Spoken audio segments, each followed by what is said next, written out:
dòng ba ô nang adi hong giang in mi te in nang hong pam bay ma le zong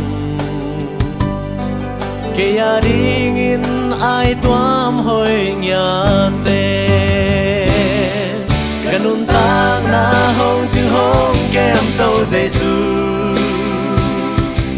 na min pha ti nang ma công pa tôi hi điều là xiam na ôi na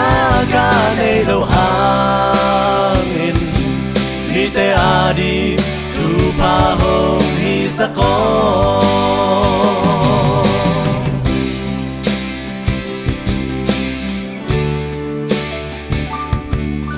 san tui pi a kan tan pi pasian Israel te na pi bang hong pi mo si chiang khun na zat bang ma in mo mi te a ding thu pa hong hi sakin kanun tang na hong ching hong kem tâu Giêsu na min pha tin nang ma công pa tôi hi biểu là xiam na hoi na ca nei lâu hàng in mi te a đi thu pa hong hi sa ko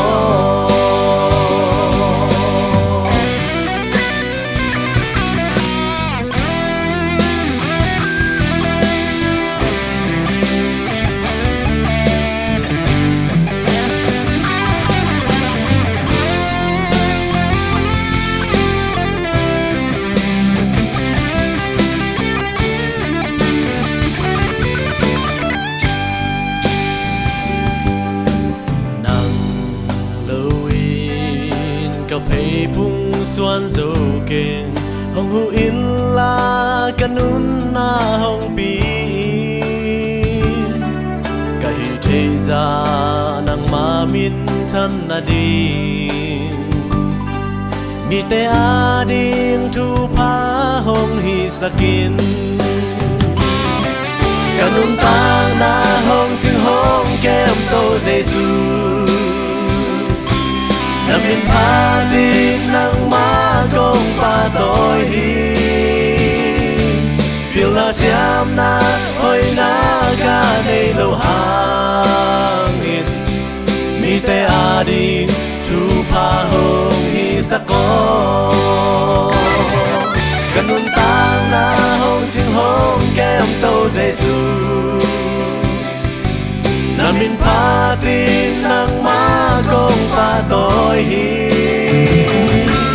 điều là xiam na hoi na ca nei lâu hàng in mi te a ding thu pa hong hi sa ko